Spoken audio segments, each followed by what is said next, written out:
This is the second of a two-part video series on introducing power series. This is based on the OpenStax textbook Calculus Volume 2, Section 6.1. In the first video, we discussed what a power series was and how they're based on exponential functions. We showed how to rewrite some series in their exponential form, more like a geometric series, or if that was not possible, how to use the ratio test to determine a limitation on the variable x that would cause it to converge and have a finite sum. In this particular video, we're going to work through some examples showing how to represent different functions as power series. We will do this through algebraic manipulation, through differentiation, and through integration. In some sense, because every power series for a particular value of x has at most one value, which is the finite sum of the infinite series, we can call it a function. In other words, if you pick an x and you're able then to have a power series based on that x, if it converges, it will give you one finite real number for the sum. That sum becomes the y value, which corresponds to the x value you used to create the power series. In that sense, we can think of a power series as a function itself. Now let's take a look at some of what we're basing this on. Remember that power series are based on geometric series, and a geometric series has a base of r being raised to a power where the power corresponds to the index of summation. When you write out a geometric series, to get from one term to the next, you multiply by the common ratio each time, so that your sequence becomes a, ar, ar squared, ar cubed, where a is the first term in the sequence and the first term in the series. When you replace r, however, with the variable x, and we choose the leading coefficient to be 1, we can write this as a power series. This is the infinite sum from n equals 0 to infinity time of x to the nth power, which gives rise to this more or less infinite polynomial you see on the left at the top of the screen. In other words, this summation here with two variables in it, one for the sum, the n, which is the index of summation, and the variable x, becomes a power series. We can represent all different kinds of functions using power series. However, because this is based on the geometric series, we have conditions on the variable x in order for the infinite series to converge and have a finite sum. Basically, it's the same. Since the geometric series converges when r is between -1 and 1, then the power series will converge when x is between -1 and 1. We also need to remember that this is based on the formula for the sum of a convergent geometric series. Let's write that down now so we can remember. Remember that when we did the infinite geometric series that converged with a value of r between -1 and 1, that value was given by the first term in the series divided by 1 minus the common ratio. And remember, I use a sub first because depending on what the series starts at, it may not be starting at 0, in which case the first one would not be a sub 0. If this starts at 5, then the first one is actually a5. I use a sub first to indicate that it's always going to be the first term in the series or the first element of the sequence. This formula is the formula that gives us the finite sum of a convergent geometric series. But because a power series can be thought of as also a geometric series, this means that we can apply this formula to this power series. Because we choose the leading coefficient to be 1, that means a first becomes 1, and we replace the r with x. That leads to this formula that you see here in the center of the page.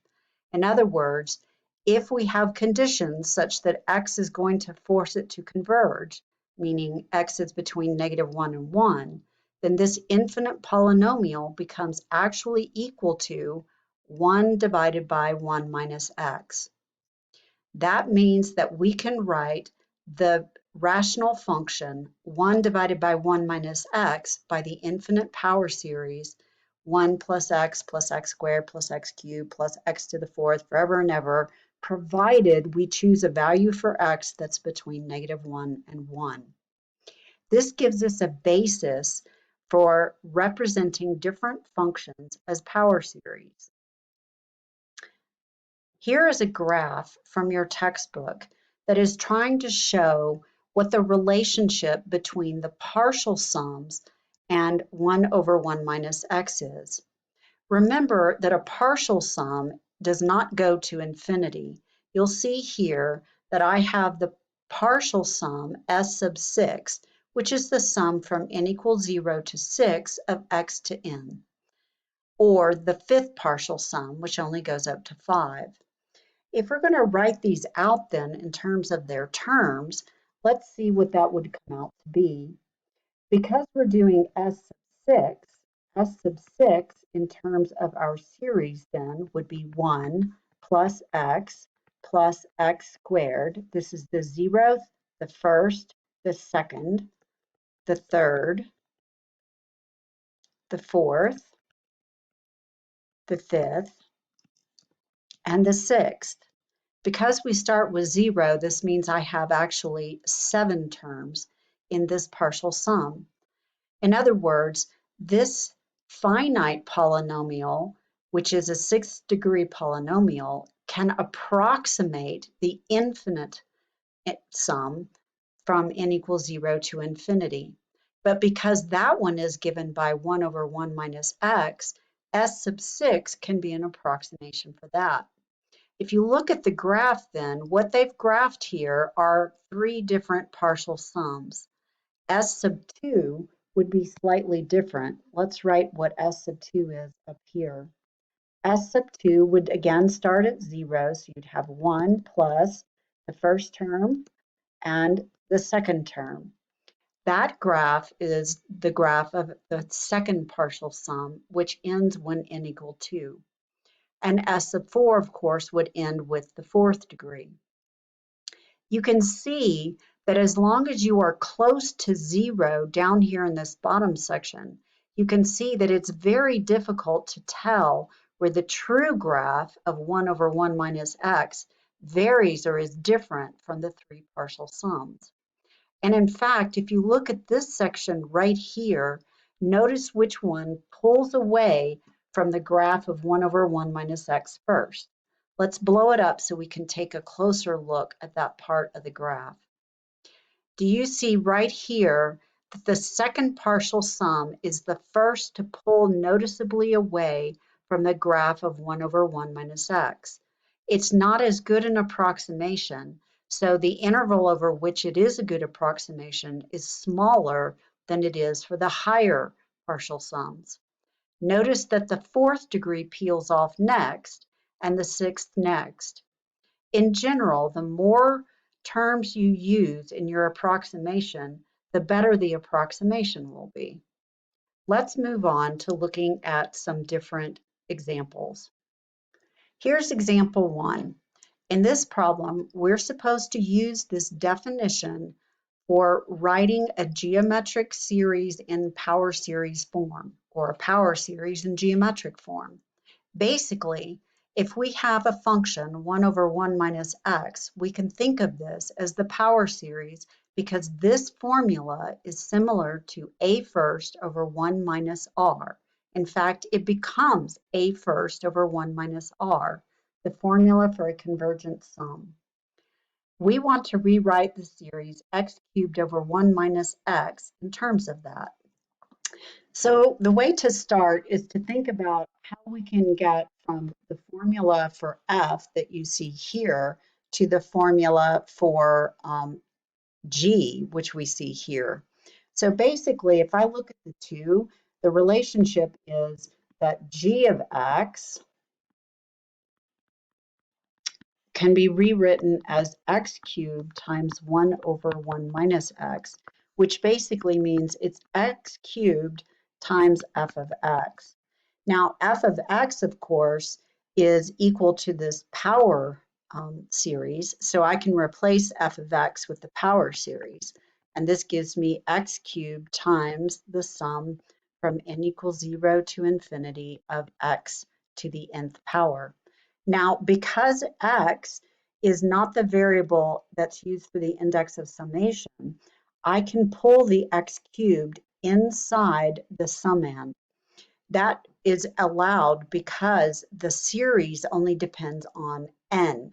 So anything that doesn't have n in it can pass from the left to the right or the right to the left. So I can rewrite this then as the sum from n equals 0 to infinity of x cubed times x to the n. Now, since the bases are the same, I could combine the powers together if I wanted to, and I could finally rewrite this as n equals 0 to infinity of x to the n plus 3 or 3 plus n. Order doesn't matter for the addition. Now, the second part of this problem was find the radius and interval of convergence. So again, when we do this, as we did in the video previously, we want to look at it and see, well, is it already written in geometric power or geometric series form? And the answer is yes, it is, because I only have one base, x, raised to a power, which depends on the index of summation, n. That means that I can already consider this to be a geometric series, and I don't need to use the ratio test. If I had something besides just strictly a geometric form, then I would need to use the ratio test to get a restriction on x in order for it to converge. In this case, because it does look like r to a power, I can then rewrite and look at the restrictions. So again, this means that this will converge provided that the absolute value of x is less than 1. That, of course, means that x must be between -1 and 1. Now, the power series will not tell you about convergence at the endpoints, the -1 and the 1. You have to plug those into the power series form independently to see. In this case, plugging those in makes it pretty obvious right away it's not going to work. Because if I have -1 to the n plus 3 and I was starting at n equals 0, then the first one would be -1 cubed. So I would start with a -1, but then it would alternate in sign. As a sequence, this is the numbers that I would get. And because in this respect, the even terms go to -1 and the odd terms go to 1, this means that the limit of a sub n is not 0. And that means that it fails the divergence test, which means that it cannot converge. So this must diverge by the divergence test. The second one is going to be the same situation, slightly different, because this is just going to give me 1 to the n plus 3, which basically means when I look at the sequence of numbers, they're all ones. But that means that the limit of a sub n equals 1, which again is not 0. So again, it is going to diverge by the divergence test. That means that my interval of convergence has to be between -1 and 1, open on both ends. And my radius of convergence, of course, is going to be half the width of that. 1 minus -1 is 2, so half of it is 1. And of course, the center is right smack in the middle of that interval of convergence, which is going to be at 0. And again, we usually use lowercase a for the center. Let's take a look at another example that's slightly harder. In this example, I've already done a little bit of the work for you. If you see here, you have g of x equal to x over the quantity 1 plus x squared quantity squared. This is what we want to come up with a power series representation for. We're going to base that on 1 over 1 plus x squared.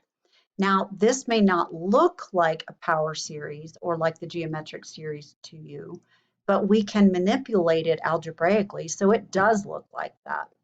remember that the formula that you are trying to come up with, or the formula you're trying to emulate, is the one that has S infinity. Let me get those off. S infinity equal to A first over 1 minus R. That's what we're trying to get to. So if that's what we're trying to get, then it seems to me that we should be able to then look at this and go, okay, I've got a 1 on top. I've got a 1 as the first term in the bottom, but I don't have a minus. So I can replace the plus that we have here with a double negative. That means x squared must be replacing r instead of just x. So we rewrite our function f as 1 over 1 minus a negative x squared. Now you may go, okay, but that's not what's here. You have x in the numerator. Yes, but once I get to here, the question is, how can I get from this to this or from this to this? This is now written in the same format as a geometric series that converges. So I can write it in the geometric series formula here, which would be the interior part, what is the common ratio, negative x squared. And note the negative's not part of the base. That's why I put in the square brackets. They're not technically necessary because negative x squared still means square first, then multiply by the negative. This will converge provided that this part is between -1 and 1. How can I get from here to here? The key to understanding how to get from one to the next is to notice that in the second one, this has 1 plus x squared, the denominator of this one, but with the power of 2. If you remember from taking the derivative of 1 over x, you know that when you take the derivative of 1 over x, you do increase the power in the denominator by 1. So it looks to me like we should try taking the derivative of the function f. So what does the derivative of the function f give us? If we take the derivative of f with respect to x, I can think of this as the derivative with respect to x of 1 plus x squared raised to the -1 power. I'd rather do that than use the quotient rule. This gives me the -1 to the front. 1 plus x squared stays the same from the chain rule, raised now to the -2 power times, and now I need to take the derivative of the inside, which is going to be 2x. Rewriting this algebraically, I get -2x divided by 1 over 1 plus x squared quantity squared. Now I need to compare what I have here with what I'm trying to get. The difference is that g is x over the common denominator, but the derivative of f is -2 times x. So in other words, if I were to write this out differently, this means that g of x times a -2 would give me not f, but the derivative of f. So now that I have the derivative of f equal to -2g of x, I should be able to rewrite the power series for f by differentiating and then dividing by -2. In other words, I can divide both of these sides by -2, and I can get that g of x has to be f prime of x divided by -2. Once I have that relationship, all I need to do is take the derivative in the power series form. I know that sounds crazy, but think of it as the power series being, in fact, one of these infinite polynomials that we saw up above. Remember that the power series is simply nothing more than the sum of a bunch of polynomial terms. So it should be perfectly possible to take the derivative of them. Let's rewrite it now so that we can do that. With the relationship between g of x and f prime now known, I can rewrite the right-hand side using the power series format. When I do this, this is going to give me that g of x is equal to -1/2 times, and I'm going to write the summation notation, n equals 0 to infinity, and I need to be taking the derivative. You have to be a little bit careful when pulling this in here. Note that the -1 is not the thing being squared. If it was, there'd be no reason to have the negative. I can think of this instead as a -1 times x squared, all being raised to the nth power.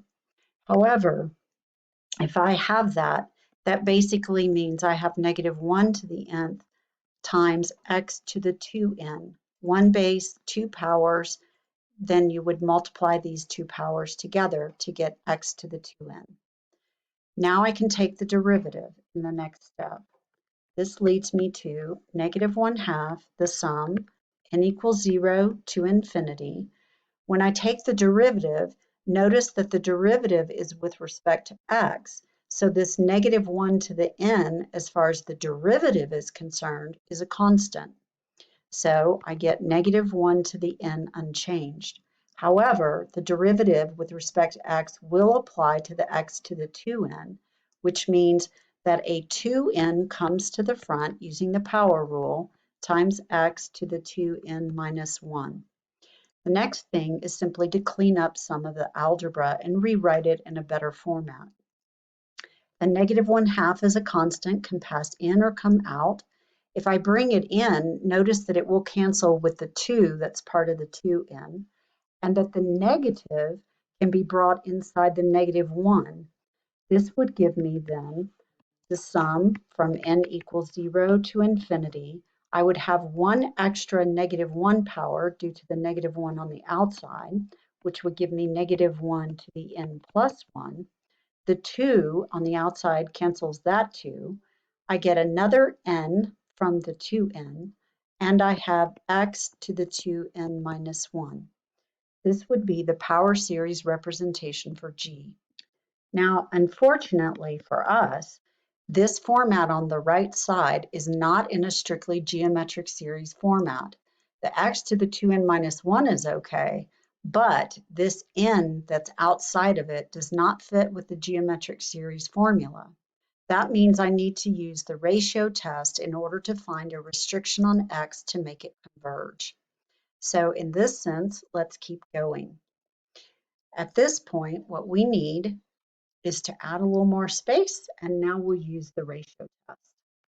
The ratio test applied to this, remember, is the limit as n goes to infinity of the ratio of the n plus first term to the nth term. In this case, I'm going to have the -1 to the n plus 1 times n plus 1 times x to the 2 parentheses n plus 1 minus 1, all divided by, this is the n plus first term, divided by the nth term. And you may ask, why did you bother putting in the -1s? I only put them in for completeness. In reality, we don't need to put the -1 part in at all because the ratio test is checking for absolute convergence, which means that these absolute values are going to knock out these -1s no matter what. So now moving down, I need to simplify what's inside there. So I get the limit as n goes to infinity of the absolute value. The negatives can be considered to be gone. I have n plus 1 as a group in parentheses divided by n. And now I need to clean up the power that I have here on my x in the numerator. By multiplying that out, you should have x to the 2n plus 2 minus 1 would be 2n plus 1. And in the denominator, I have x to the 2n minus 1. The power 2n plus 1 is larger. Because it's larger, we're going to back it down until it has the same power as the one below by pulling off some of the x's. This will give me the limit as n goes to infinity of the absolute value of n plus 1 divided by n times x squared times x to the 2n minus 1. Keep in mind that when the bases are the same, you add the powers. 2n minus 1 plus 2 would give me back 2n plus 1. Now in the denominator, I have x to the 2n minus 1, which means that the x to the 2n minus 1s will cancel. Notice that the x squared is not dependent on what the limit is approaching, so I can pull it out of the limit. Because it's squared, I don't have to worry about the absolute values since all squared things are non-negative. This gives me x squared times the limit as n goes to infinity of n plus 1 divided by n. By now, you should know that that limit, of course, is going to be 1. That gives us a restriction on the variable x. Remember that this is the ratio test, and because it is the ratio test, this means that it will only converge provided that this value is less than 1. This gives us our restriction on x squared. This will be a convergent infinite series if the magnitude of x squared is less than 1. Taking the square root of both sides of the equation, I get that that occurs when x is less than 1. But because I took the square root of x squared, the absolute values must go back in. This basically just means that x must be between -1 and 1. This gives me my interval of convergence, I, except I need to check the endpoints. If I'm going to check the endpoints, I need to plug it back into the original series, which is here in this line. Checking the left endpoint then, I will have the following.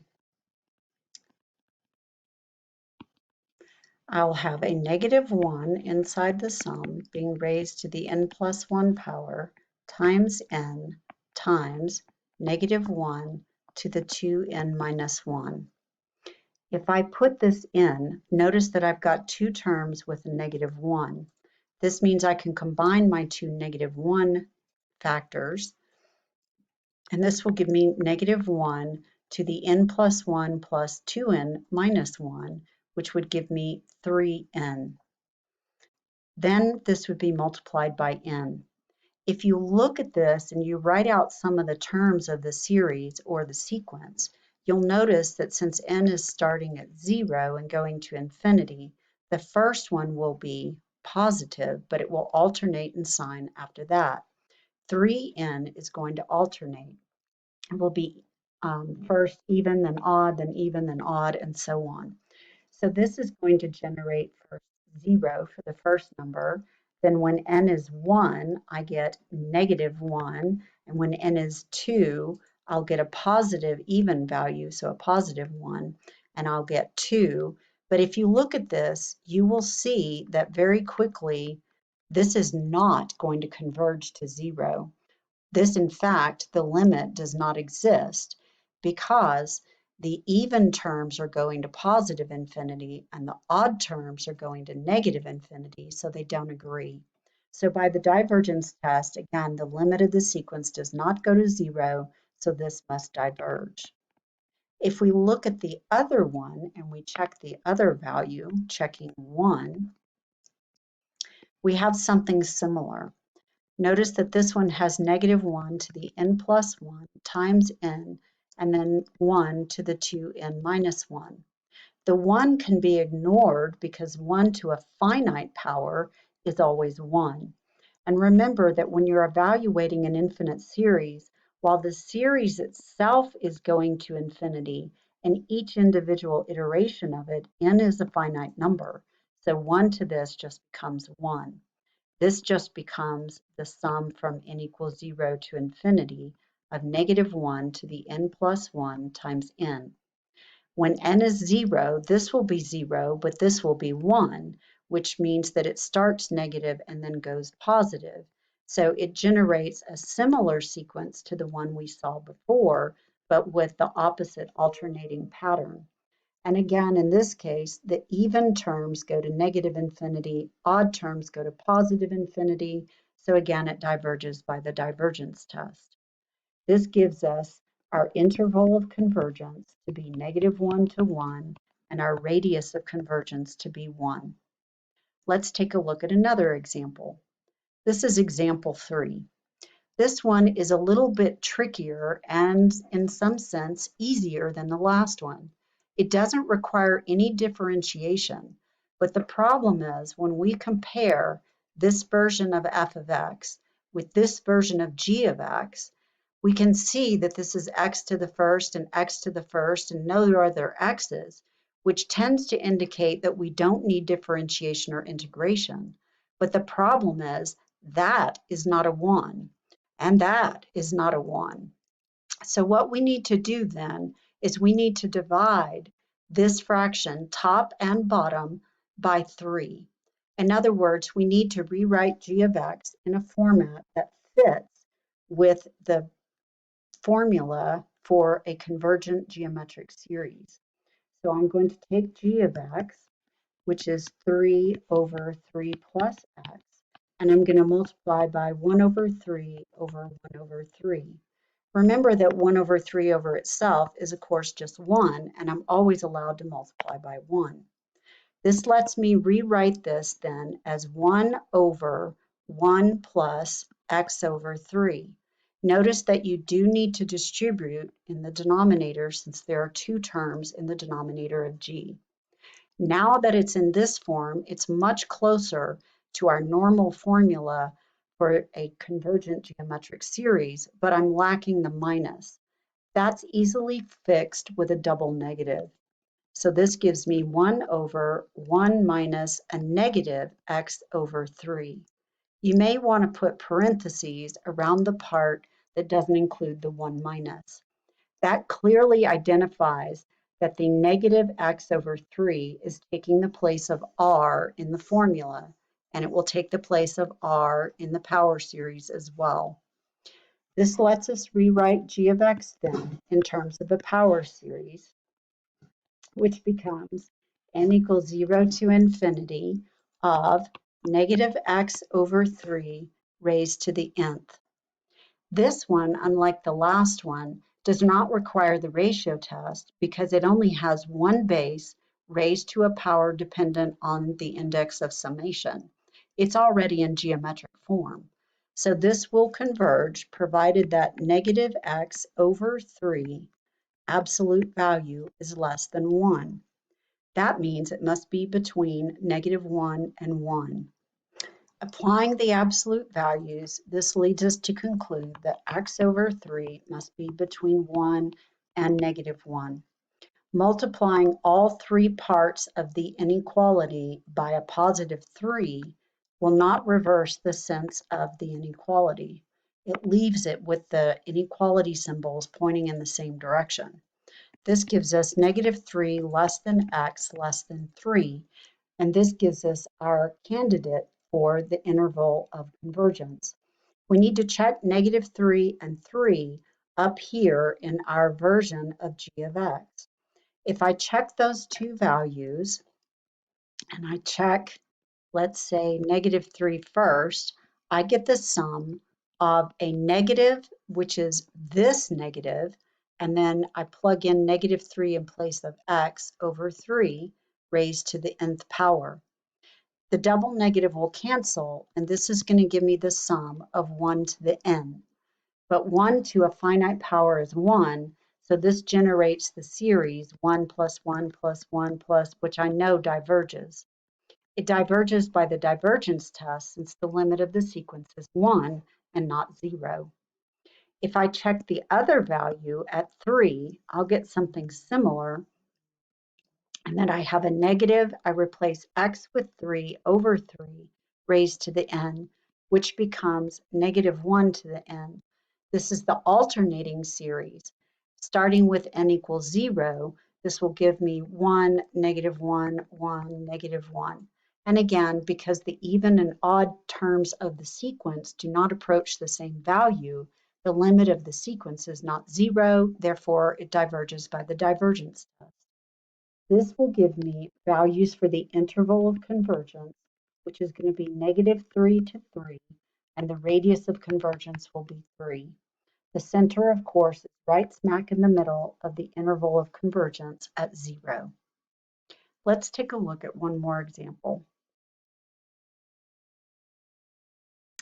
This last example is quite a bit more difficult than the ones that preceded it because it requires you to integrate the function in order to get to the one you're trying to find a power series representation for. Let's see how to figure out that you need to do that. In this case, again, we have our normal power series formula based on the formula for a convergent geometric series, where the first term in the series is 1 and the common ratio is the variable x. Now, the function we're trying to find a power series representation for is the natural log of 1 minus 3x. If I stare at this, and I stare at this rational function 1 over 1 minus x, how can I get from something like the natural log over to something like this? I know I would need to take the derivative of natural log. I would not get 1 over 1 minus x, but I could get 1 over 1 minus 3x times a negative 3. That gives me a relationship between the two. The problem is I don't need to be doing something to g, I need to be doing something to f. So if I need to do something to f, how can I figure that out? Let's at least write down the relationship that we've realized so far. I know that g prime of x would be 1 over 1 minus 3x times the derivative of the inside, which is negative 3. This would lead to negative 3 over 1 minus 3x. That means that if I could get a formula for f that had 3x instead of x and multiplied it by a negative 3, I'd be there. The question is, this required me to do something to g, but I can't do anything to g. I need to be doing it to f, which is the one for which I know the power series representation. Well, if this is the relationship, let's see how we can rewrite it. If I let a new f, we'll call this capital F, be equal to 1 over 1 minus 3x, then I know I could represent this with the power series n equals 0 to infinity of 3x to the nth power. Notice that it does not have the negative 3 in the numerator. That's easy enough to put by putting it on the outside.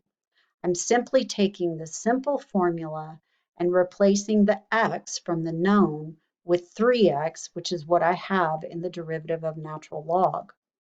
Now, what would I need to do to this formula to get it back to the natural log? Well, if the derivative of natural log gives me this, then I need to undo the derivative. Yep, you got it. We're going to have to integrate that function. So if I integrate capital F, I can get backwards. Integrating capital F of x with respect to x would lead me to come back to 1 over 1 minus 3x dx. You may want to go ahead and put in the negative 3 since it would provide part of the du for you. That could be added in at any point you desire. You could put negative 3 on the front, which would give you negative 3 times and a negative 3 times, and then you could integrate with the negative 3 here, and you could add times negative 3 here. Once you have that, you have the relationship that you'll need between f and g. To prove it to you, let's go ahead and complete the integration of f. This would give us, using u substitution, that u is 1 minus 3x, and the derivative of u would be negative 3 dx.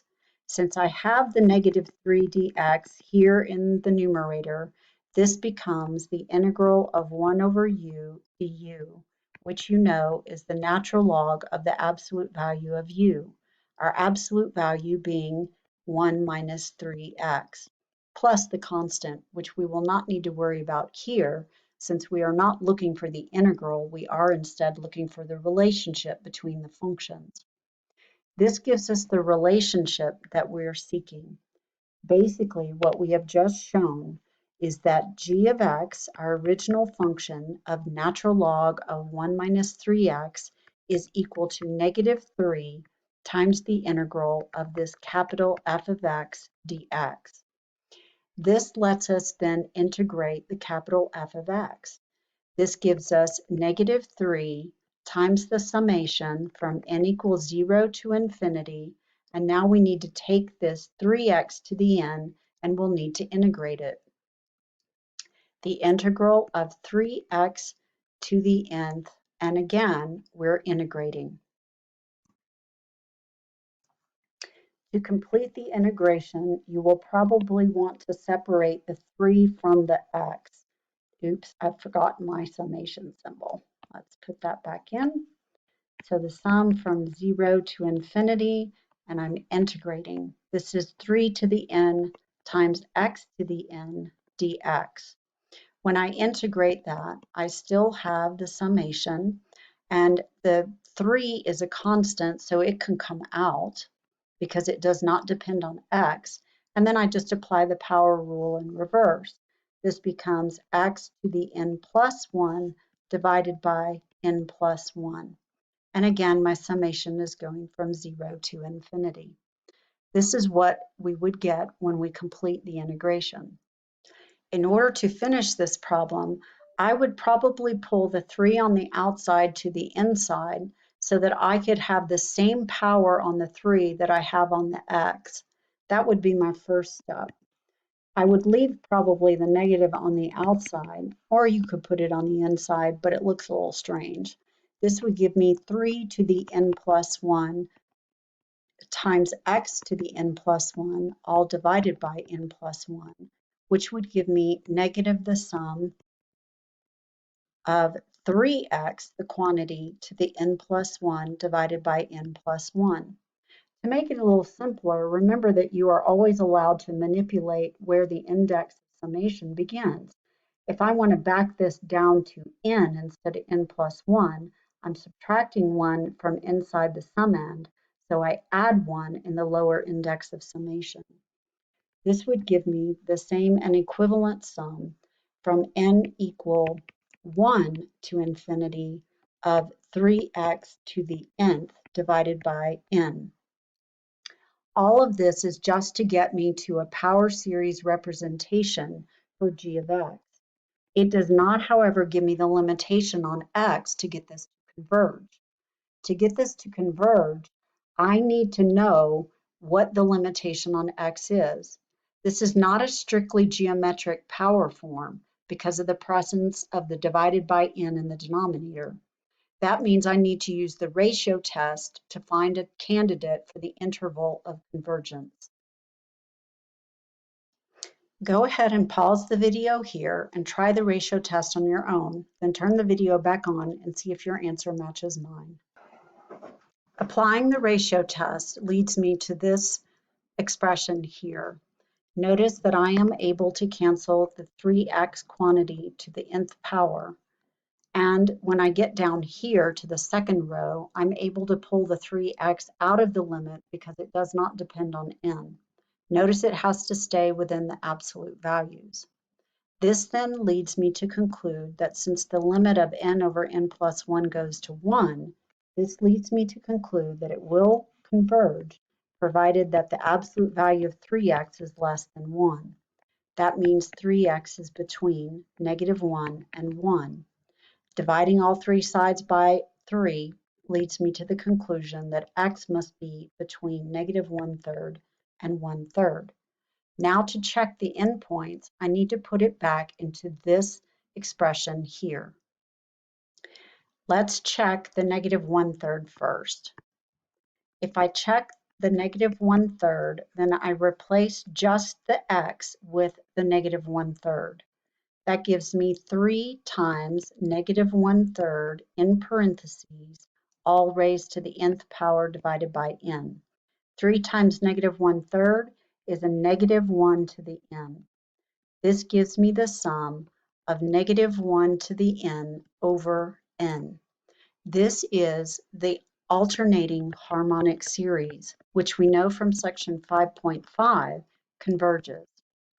That means that it will converge at -1/3. Now let's check the other end. As you might expect, it's going to give us the harmonic series, which we know diverges. Checking 1/3, we get the same thing but without the negative, and this leads to 1 to the nth power over n. but this is the same as just 1 over n, which is the harmonic series, which is known to diverge. This gives us our interval of convergence. Our interval of convergence is then given by, that should be closed, square bracket, -1/3 to open 1/3, since that was the harmonic series and that was alternating harmonic. The radius of convergence is 1/3. This is the end of this video on how to convert different functions into their power series form using the formula for a convergent geometric series.